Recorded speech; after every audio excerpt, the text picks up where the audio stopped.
Right, hello! So, episode 2 adapts chapters 401 to 403, opening with a touching flashback of a young Toshinori singing with his mother, before snapping back to the present where we pick up from the last episode as Stain dives into the battle to stop All For One.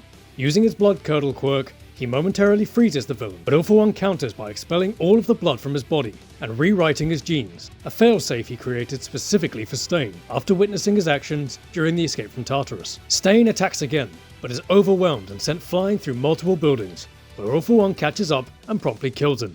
With his dying words, Stain continues to obsess over All Might.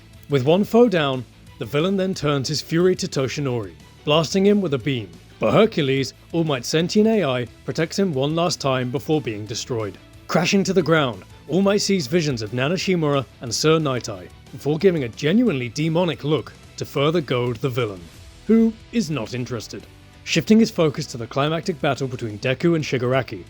Elsewhere, Toga's death causes the Twice clones to vanish. Attempting to seize control, All For One attempts to summon Shigaraki to him, but Shigaraki resists, swallowing the warp gloop instead and declaring his independence, looking way cooler in the anime than he does in the manga.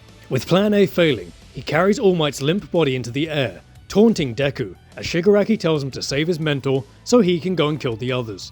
Deku remains diligent, but holds back tears, silently screaming as All Might makes one last stand. Using one final piece of support gear, a Bakugo-inspired gauntlet, he prepares to take them out in one final suicide pact. But All For One makes a mockery of the attempt, causing a brief flashback to Nana's dying words before he destroys the gauntlet and freezes All Might with a look of horror on his face, using Stain's stolen quirk and telling him he doesn't get to choose how he dies, twisting his face into a smile that tears his cheeks open, lifting the hero above his head and beginning to tear him in half, as civilians and heroes alike watch on in despair. Just then, an explosion erupts from atop UA, and there stands Bakugo, his eyes meeting Deku's, as what was about to become the end of an era becomes the start of theirs. God, I love this ending.